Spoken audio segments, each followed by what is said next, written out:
รองนายกอบตผู้สัตว์ใหญ่จะให้เกียรติขึ้นมอบพวงมาลัยสำหรับมวยก่อนเวลาคู่แรกก็เรียนให้ท่านทราบไว้ก่อนจะได้มีการเตรียมเนื้อเตรียมตัวกันก็ส่งข่าวไปถึงโดนลูกผาแดงกับทีมลูกฟ้าประธานครับนำมวยแล้วปลาเราพ่อลิเรื่องวิธีพวกนะทีมลูกฟ้าประธานทางด้านมุมน้ำเงินพร้อมแล้วเรียนเชิญเลยนะครับตัวบ้าเอาละครับหมดเวลาคู่ที่4โอเคครับหมดเวลาคู่ที่4เดิมพันข้างละ 4,000 บาทจ้างเราคนลูกคุยเดียวกันแล้วก็ลูกคุยขึ้นเรียบร้อยแล้วแล้วก็ผู้ติดตามกำลังใจให้กับนักมวยคู่แรกนะครับเราขอกราบเรียนเชิญท่านรองนายกอบตห้วยสัตว์ใหญ่ท่านรองประสิทธิ์ภูไทยธรรมนะครับให้เกียรติขึ้นมอบพวงมาลัยสำหรับนักมวยคู่นี้กราบเรียนเชิญเลยครับโอเคขอเสียงปรบมือให้ท่านรองประสิทธิ์ภูไทยธรรมครับขอบพระคุณมากครับมอบพวงมาลัยเป็นขวัญกำลังใจให้กับไอ้หนูตัวน้อยๆของเรา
ดีครับ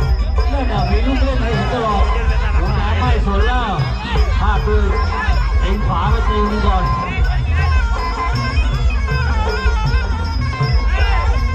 ขวาตามตีขวาโต้ตีซ้ายตามไม่เร็วเหมือนกันไม่เร็ว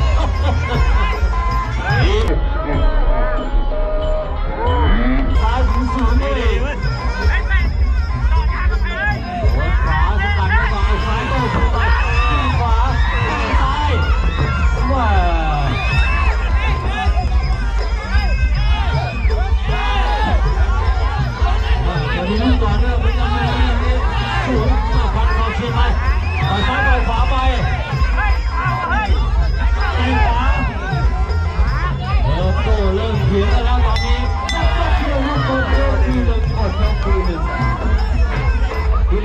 ระวังนิดนึงอย่าให้มันล้มขาดนะครับอย่าให้ล้มขาดมันลูกๆหลานเราจะลื่นนะครับผมมันให้น้ำไม่ต้องมากหรอกครับนิดๆหน่อยๆแล้วก็น้ำแก้กระหายน้ำอย่าลืมเลยนะครับทั้งตึกเลย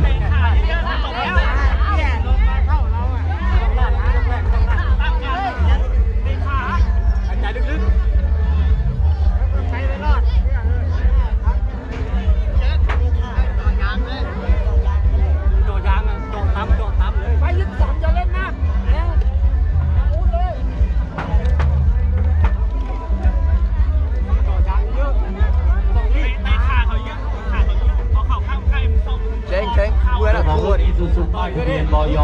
5534ประจวบคีรีขันธ์รบกวนไปขยับรถนิดนึงนะครับให้ขวางทางออกเขานะครับรถเจ้าของรถอีซูซุป้ายทะเบียนบย5534ประจวบคีรีขันธ์รบกวนท่านไปขยับรถนิดนึงแล้วกลับมาชมมวยกันต่อขอบคุณนะครับ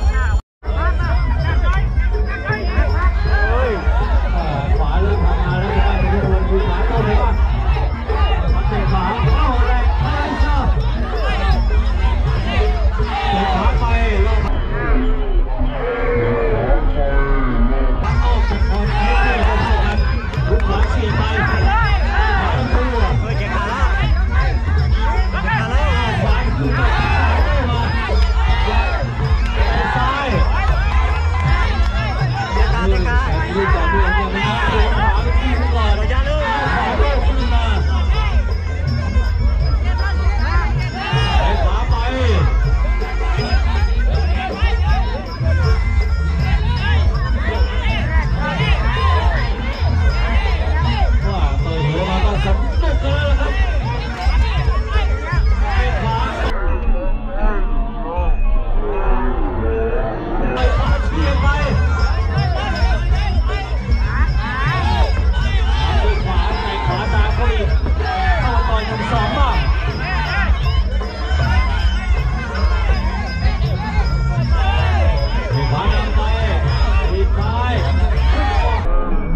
กัน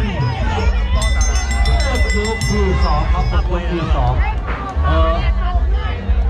อาจารย์วิชาครับอาจารย์วิชาเรียนเชิญที่ประชาสัมพันธ์แป๊บนึงครับอาจารย์วิชาครับ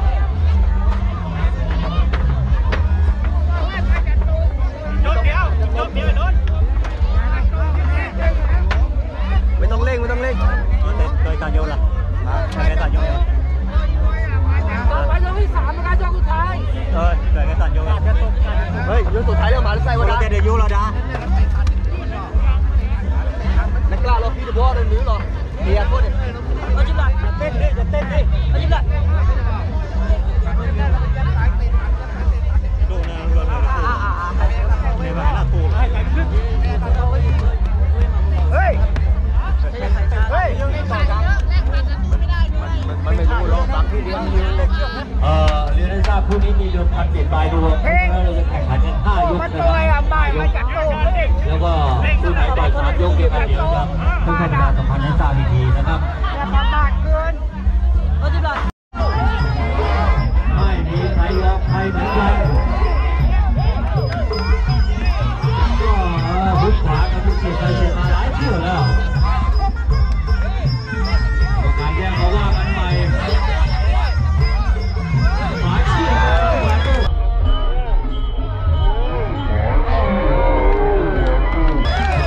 ข้าไม่ได้เหมือนกันทีสายยาวไปขวาเข้ามามีพยายามยอมรอลูกขาเชี่ยไปมันยังดูไปเท้า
เต็มที่ของการทีเดียวเหมือนกันเรียกว่าไม่ปล่อยให้แฟนคุยรอนานไม่ปล่อยให้แฟนคุยเสียเวลาในการรอคอยขึ้นมาก็ใส่กันไม่ยั้งเหมือนกันของด้านเรือทีเดียวดูลงไปคนละแข้งไม่เป็นไร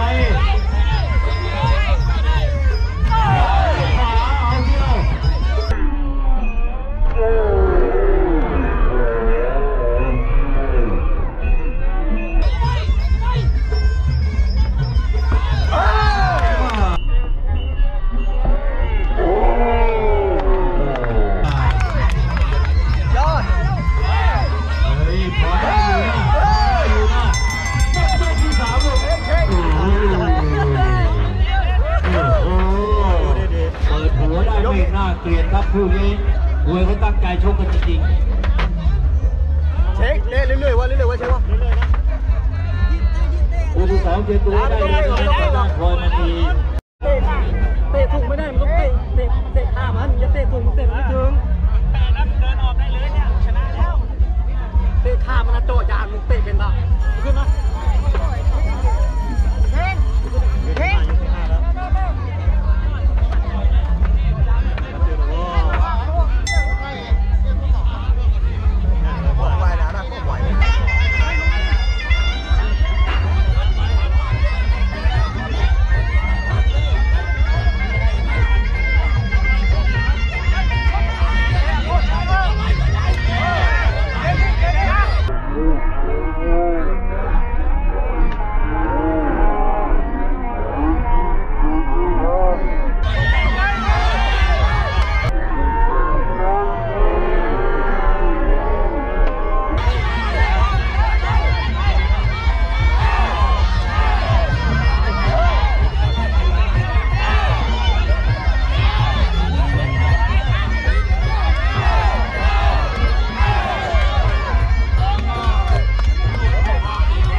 เป็นฝ่ายได้รับการชูมือไป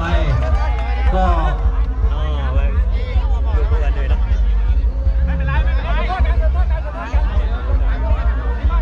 โอเคอาจารย์วิชัยครับนำเงินประธานมา